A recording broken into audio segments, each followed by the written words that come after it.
pessoal, antes de mais nada, eu gostaria de lembrar a todos que assistem ao canal que aulas anteriores vocês podem pegar nesse site que está apresentando aqui, www.cnctecnologia.com.br/canal.htm.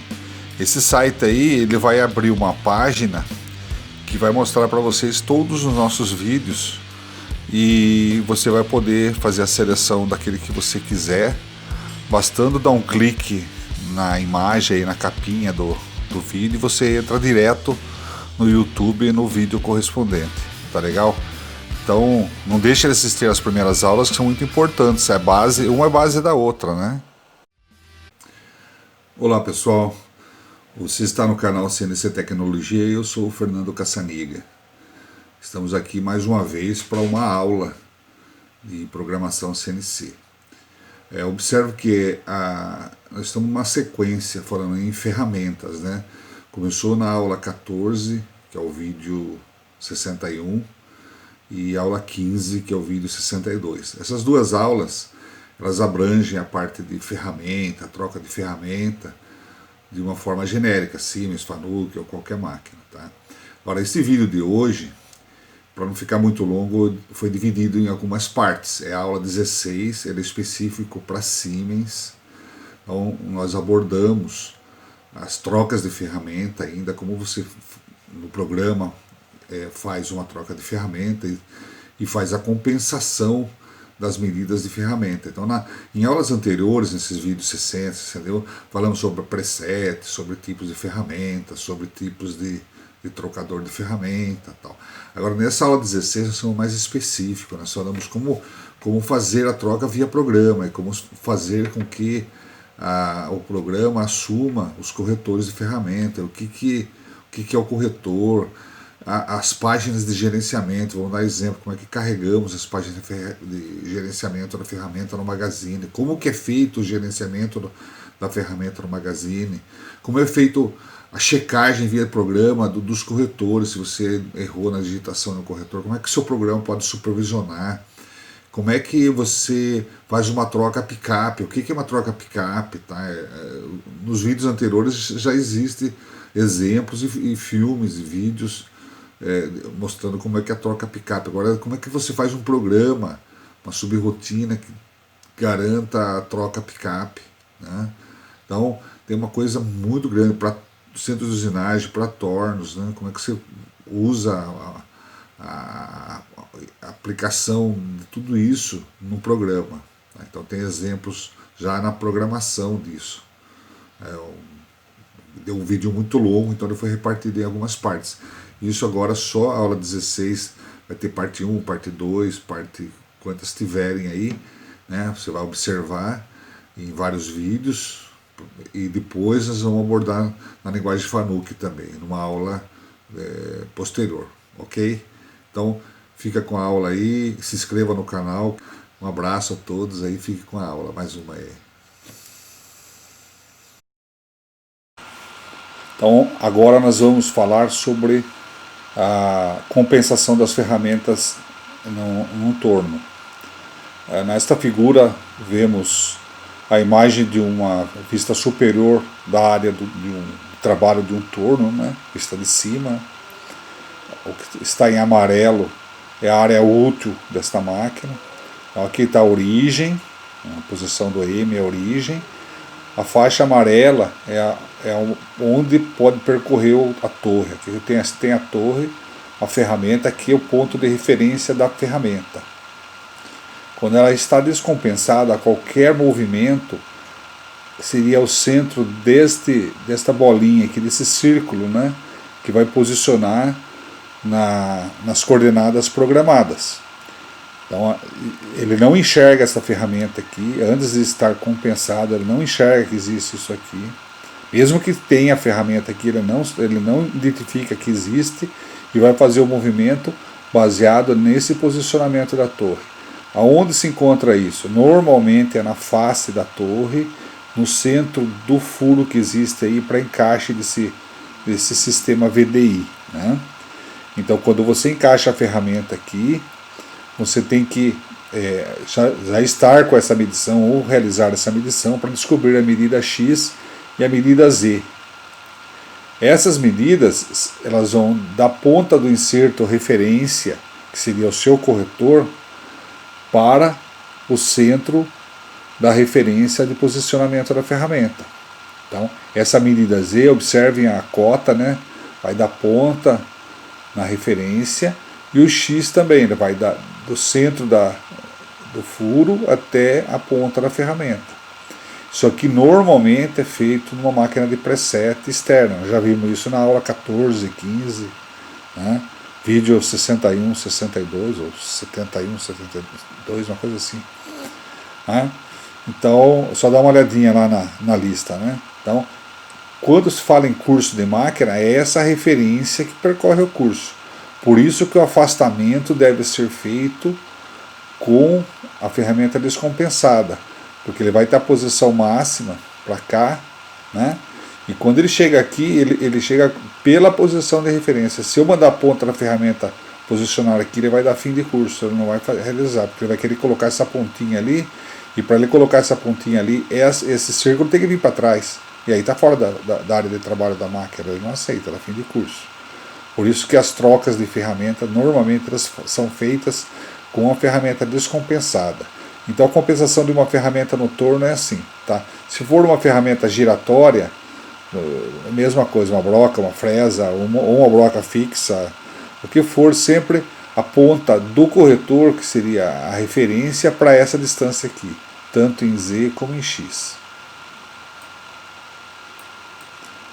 Aqui ampliando aquela posição da ferramenta, para a gente ver onde que, aqui é onde é a referência da ferramenta, e aqui é a ponta da ferramenta. Aqui ampliando, ó, é feito uma tangente no raio da ponta da ferramenta para que se pegue a medida em X, e uma tangente na ponta para o lado de cá para que se pegue a distância em Z. Ok? Tá. Para que serve o raio da ferramenta? Esse rainho aqui, ó.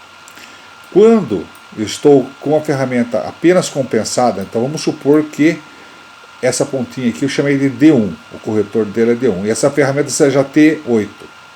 Então quando eu programei lá T8, D1, o que ele fez? Ele posicionou essa ferramenta T8 e a partir desse momento todos os posicionamentos vão pela ponta da ferramenta, mas essa ponta é esse pontinho aqui, é a intersecção entre as duas tangentes, entre a tangente em X e em Z. Então ele posiciona esse ponto aqui. Tá? É um ponto que na verdade está fora da área da ferramenta. Tá ok? Eu já vou explicar o que reflete isso. Tá? Então, se a ferramenta estiver descompensada do D1, a posição é pela referência. Com o D1 compensada, a posição por aqui, mas neste ponto. Tá? Tá. No torno com G40 é esse raio descompensado. É posicionamento pela tangente aqui. Sem ativar G41 e G42, que faz a compensação do raio. O que é a compensação do raio? Ele vai compensar esse raio aqui e vai sempre colocar a tangente desse raio na superfície programada. Tá? Já vamos ver mais para frente. Isso aqui eu vou explicar melhor, as funções G, quando a gente chegar no capítulo de funções G. Tá? Então, quando para o contorno da peça são programados simplesmente o ponto de transição, conforme a medida do desenho, ocorre em todas as áreas do contorno e não se desenvolve paralelamente ao eixo, cones e raios de desvio de medida. Esse desvio de medidas são provocados pelo raio de corte da ferramenta quando o raio for maior do que o raio de corte. Tanto maior será a conformação do contorno. Então, o que é isso? O que representa isso? Deixa eu explicar melhor. O que ele falou aqui na apostila aí é sobre paralelo ao eixo. Então, quando eu faço um torneamento nessa superfície aqui, ó, ela está paralelo ao eixo Z, que tá, o Z está aqui, ó, do torno o Z está aqui. Então esse aqui está paralelo ao eixo Z. É a tangente do X aqui para a medição do X, ó, tá? Então o que acontece?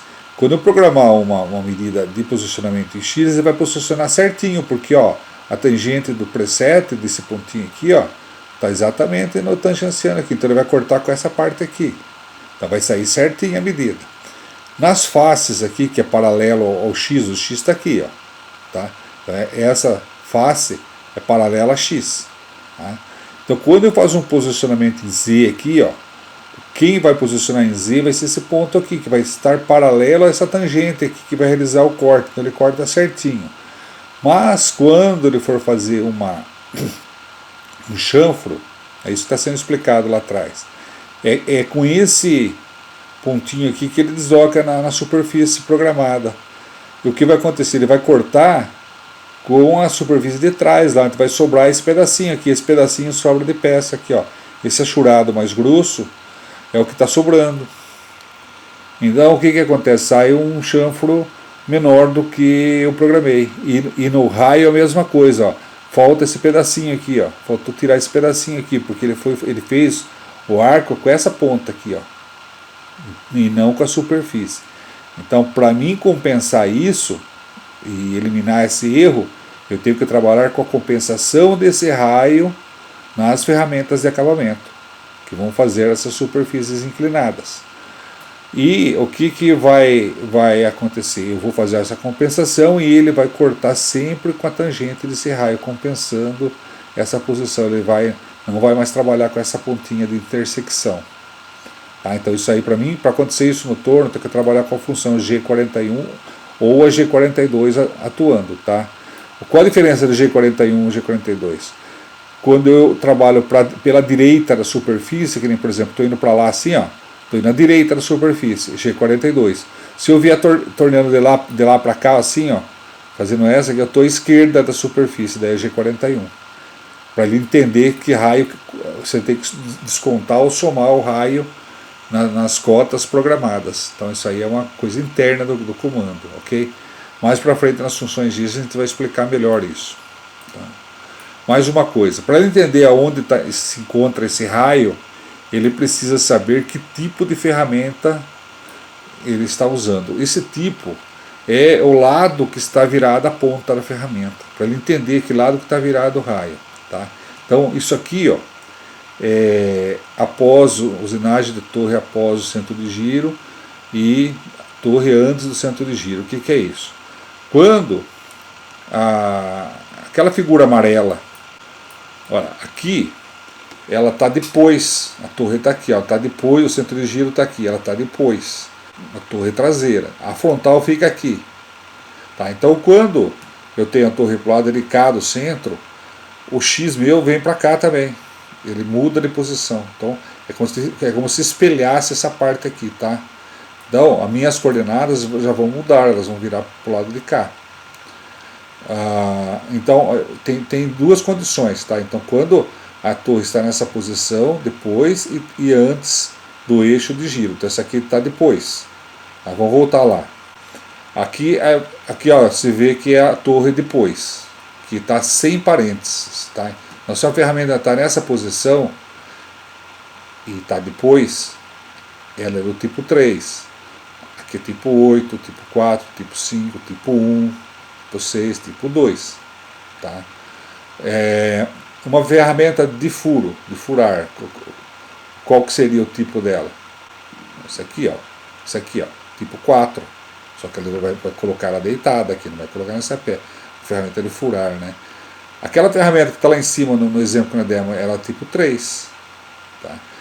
Aqui, ó, entre parênteses, a torre dianteira, daí seria, essa aqui, em vez de ser tipo 3, seria tipo 2.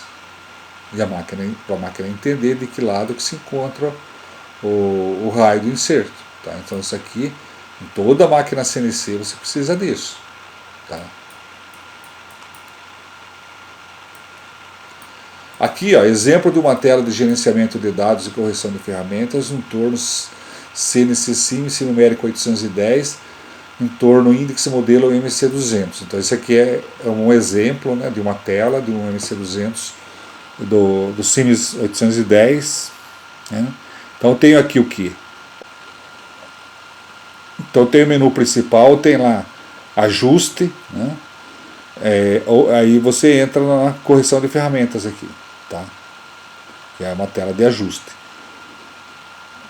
Você tem lá, ó, T1, que é o número da ferramenta, poderia ser T2, T3, T4, T5 e tal. Da T1, eu estou na página D1, do corretor 1 dela, que ela tem só um corretor, o número de corretores 1. Ela poderia ter 2. Aí eu poderia ter o D1 e o D2, o D1, o D5, o D1, o D4. Tá? Eu ia folhear ele aqui, ó, mais D, menos D. Quando põe mais D, ele folheia para o de cima.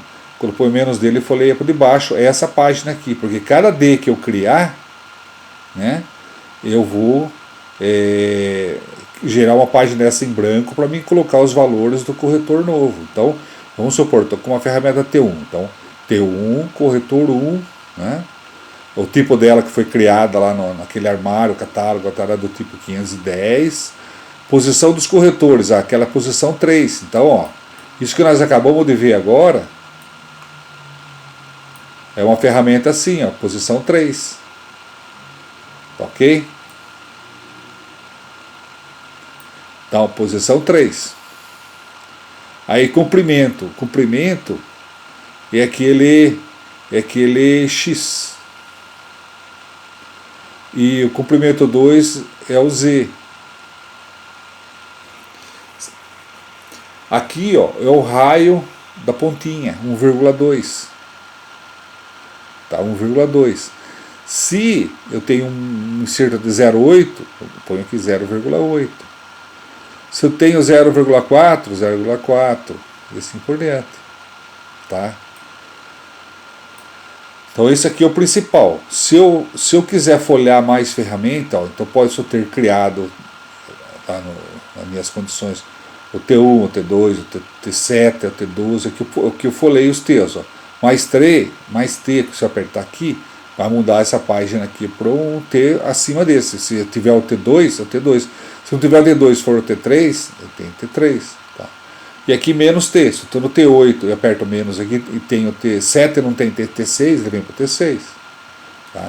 E aí, dentro da ferramenta que tiver selecionada, aqui vai aparecer o corretor D1.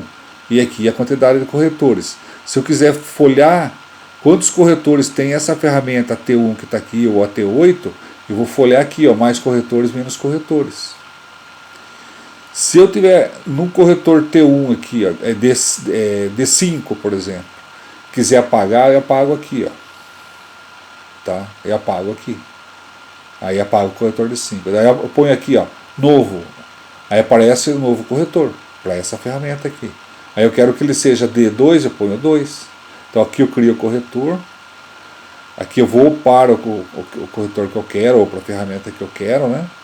E eu consigo gerenciar essa página aqui. Ok? Vamos falar sobre os corretores. Qual que é a função do corretor? Seleção de ferramenta realizada quando o T for programado. Então eu seleciono uma ferramenta no Tor, do programa T, ele posiciona a ferramenta. Seleção da ferramenta sem gerenciamento de ferramentas. Seleção livre. Tá, então eu posso ter gerenciamento ou não, né? Porque no Tor não tem tanta novidade como no Magazine, tá? O T, que nesse caso aqui eu posso ter até 8 dígitos, né? Conforme a versão, conforme o fabricante. E o corretor de cada T que eu tiver aqui, eu posso ter até um D32.000, ó, do D1 até o D32.000, né? Aí, só que eu tenho uma limitação de software, né? No caso, tem máquina que é máximo 5, tem máquina que é máximo 9, tem máximo 15. Mas a gente, pela prática, sabe que a maioria das ferramentas só tem um corretor. E um caso ou outro tem 2 corretores, no máximo 3, alguma coisa muito especial. Mas o resto, a maioria é tudo de um corretor e um caso ou outro de 2. Tá? Então aqui tem um exemplo de uma lista de ferramentas. Né? No T1 dessa lista eu tenho 8 corretores, então vão estar aqui os 8. No T2 eu tenho um corretor, na T3 um corretor, na T6 eu tenho 3 corretores só. O 1, o 2 e o 3. No T9 eu tenho 2 corretores. Na T10, por exemplo, eu tenho 2 corretores, o D1 e o D3. Então não precisa ser sequencialzinho, bonitinho, assim, D1, eu posso ter o D1 e o D7. Não tem problema. Tá? Daí eu tenho que chamar, eu tenho que preencher a ficha correspondente e no programa eu chamar o corretor correspondente para que ele seja compensado, senão não vai compensar. Tá? Até um número T aqui, que depois tem 2 corretores e tal. Tá? Seleção de ferramenta através do gerenciamento de ferramentas. Seleção livre do D, relacionados aos insertos. Seleção fixa do D, número de inserto. Então, você pode ter software que não esteja vinculado com a ferramenta ou corretor. É que você chame e carregue e outro você tem que programar o D, né? Alguns você só não chamar a ferramenta, ela já vem junto com o D. A ferramenta será ativada somente após a conclusão do M6, incluindo o corredor correspondente. Então, quando houver necessidade de troca com o M6, a troca só vai completar depois do M6 executado. Porque esse M6 aqui, às vezes, ele é, na verdade, uma subrotina que é executada, um subprograminha que é executado para realizar a troca. Na verdade, não é uma função, é um programinha de rotina de troca que é feito. Tá? E isso é programado pelo fabricante, pelo fabricante de máquina. O efeito da chamada de um código T é definido através dos dados de máquina, verifica a configuração de cada fabricante de máquina. Tá? Então, cada fabricante vai ter sua forma lógica aí de fazer a troca de ferramenta, de compensar as ferramentas. Tá? Então, reforçando aqui sobre a parte da programação, né? Sobre a programação do corretor e a ativação do corretor, né? Então, a medição e as dimensões corretas dos valores enviados ao comando garantirão a melhor qualidade nas dimensões finais da peça usinada. Isto ocorre porque programa-se o contorno da peça na medida desejada. Quando indicado um movimento, o ponto de referência da ferramenta percorre a trajetória programada e, no entanto, o comando, estando informado das dimensões de correção de ferramenta, procede automaticamente à correção, dependendo da capacidade do comando e das funções de correção programada, fazendo com que a ponta ou a tangente do raio de corte da ferramenta percorra exatamente o perfil programado. Porque a ponta ou o raio de corte, se tiver com o G40 ou o G42, vai ser o raio, senão vai ser a ponta. Okay? Na figura 290, observa-se um exemplo onde as ferramentas gêmeas estão em alturas diferentes, H1 e H2, e o perfil programado para a usinagem da peça é o mesmo. Verifica se o comando corrige as alturas e processa a correção para que o posicionamento da ponta da ferramenta seja o mesmo para ambos os casos e que os perfis de usinagem sejam iguais. Tá? Então, primeira coisa, o que é a ferramenta gêmea? A ferramenta gêmea é uma ferramenta que tem a mesma aplicação de outra. Ela é uma reserva da outra. Então, vamos supor, quando você fala numa pessoa gêmea, você imagina 2 pessoas iguaizinhas. Uma ferramenta não seria um caso assim. Ela não precisa ser igualzinha em termos dimensionais de comprimento. Por exemplo, se eu for colocar uma broca de diâmetro de 10 milímetros num processo e quero uma ferramenta gêmea, eu pego uma outra broca de 10 milímetros e monto ela também. Então, as duas precisam ser uma broca de 10 milímetros compatível com a aplicação que eu vou fazer. Elas têm que ter um tamanho certo que possa executar o processo. Agora, elas não são iguaizinhas em comprimento. Uma pode ter um preset de um comprimento e a outra de outro, como a gente está vendo nessa ferramenta aqui. Então, um é bem mais alto, o H1 é bem mais alto que o H2. Mas, como eu programo o contorno da peça e peço para a máquina fazer a compensação conforme o valor que eu coloquei no corretor, então essa aqui eu coloquei um H1 vamos supor, de 200. Essa aqui eu coloquei um H2 de 100. Então, quando eu for fazer essa usinagem com essa ferramenta, ele compensa os 200. Ele afasta essa ponta 200 daquela referência de posicionamento lá de cima, que é a referência da máquina. Quando eu tiver com essa ferramenta fazendo o mesmo serviço, ele vai descontar o 100 da ponta até aquela referência e vai fazer o mesmo perfil. É isso que está falando aqui. Observe que aqui, quando você fala em ferramenta gêmea, você usa aqui o número duplo 1 e aqui seria o número duplo 2. As duas são T2, por exemplo, o T8, o T10, tá? Então, fala em T10, tá? Essa é T10, essa é T10. Só que essa aqui é número duplo 1, essa aqui é número duplo 2. Como se fosse camisa 1 e camisa 2. Entra jogando essa aqui. A hora que essa aqui cansou, quer dizer, gastou, entra, substitui ela no processo, a ferramenta T10 ainda, no meu processo vai estar chamando T10, o meu programa, né? E só que vai ser o número duplo 2 que vai entrar. Por que tem que ser isso? Para ela saber identificar a diferença do H1 e H2 naquela fichinha que nós colocamos lá na T10. Então, na fichinha da T10 D1 vai ter esse corretor, na fichinha da T10 D2 vai ter esse corretor, ok? Memória das correções D0, D1, D9 e tal. Para cada ferramenta são disponíveis até 9, isso aqui numa dessa versão aqui, esse Numeric 4.0 e tal, e até 15, né? Sentença de dados de corte com memória de correções vai de 1 a D9 ou até D15. Os dados relevantes na memória de correção são descritos no capítulo 21, especificamente no catálogo, no manual, né, de programação Siemens, princípios fundamentais, capítulo 8. Tá? Aqui está onde ele está falando disso aí no capítulo da Siemens, né, manual da Siemens. Esse manual aqui. Vários valores de compensação devem ser usados para ferramentas de vários estágios ou cabeçotes de furar com vários fusos, multifusos. Tá? Então, isso aqui também é compensado. Para a ferramenta simples, geralmente é suficiente uma memória, o D1. Tá? Então, aquilo que eu falei, na maioria das vezes você usa só um corretor. Você vai usar bastante em coisa especial. Né? Memória D1, ativado com dados de corte D1, memória D2, ativa com dados de corte D2, e assim as outras, né? Memória D0, desativa a sentença de dados de corte e correção de comprimento de ferramenta. Então, quando eu programo D0, o movimento da máquina volta a valer na referência, naquele ponto de referência que eu mostrei anteriormente, lá em cima, naquele centro do círculo. E ele desconhece a ferramenta da ponta, ele passa a não enxergar mais. Mesmo que a ferramenta esteja carregada ali, ele passa a não enxergar mais.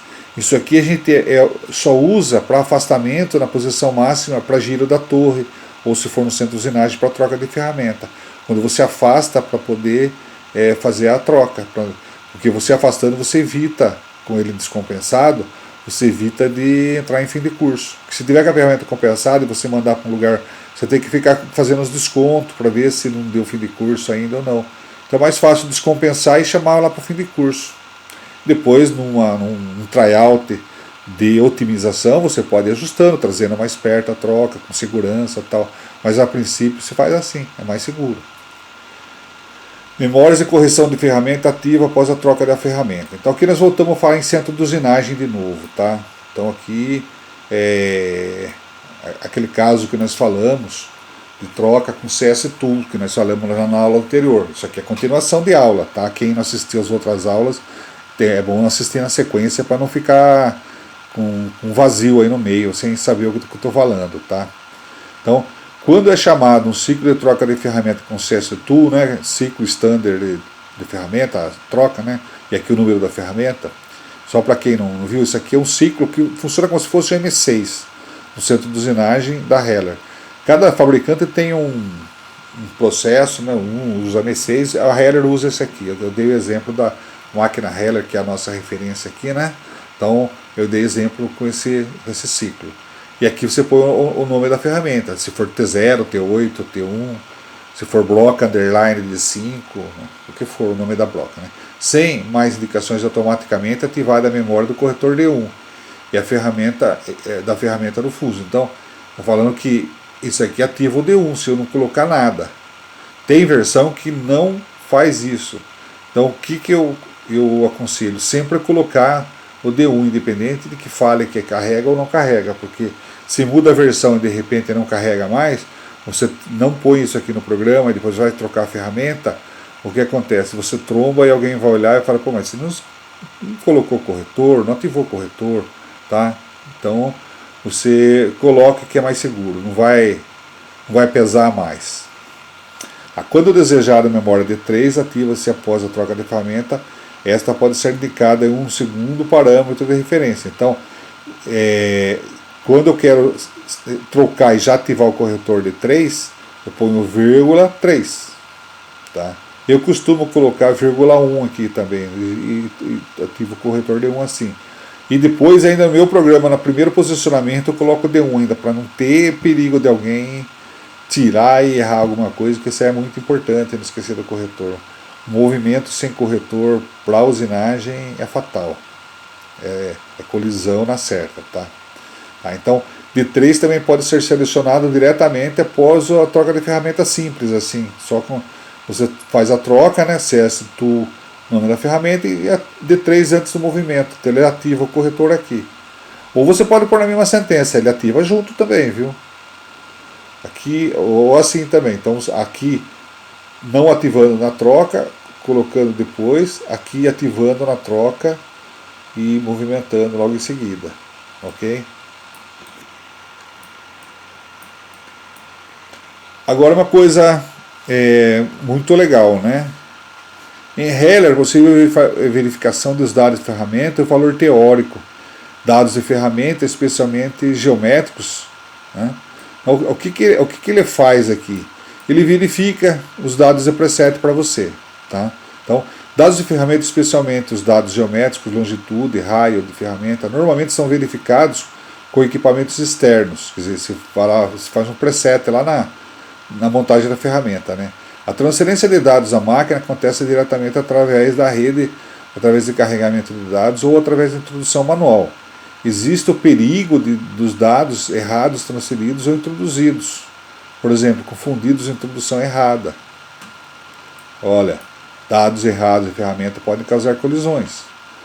Para evitar colisão, pode ocorrer, após a colocação da ferramenta no fuso, uma verificação do comprimento e os raios da ferramenta ao respeito dos valores teóricos corretos. Isso somente faz sentido quando os valores teóricos de uma ferramenta ficam constantes. O que é isso aqui? Se você colocar errado um valor e botar a ferramenta no fuso, esse valor aqui vai fazer com que, se tiver errado para colidir, ela vai colidir. Tá? Então, qual que é a função que faz isso? É a função Tool Check. T de Tool Check de verificação. Ciclo Standard Tool Check. Então, isso aqui é um ciclo, uma subrotina que ela vai executar essa verificação.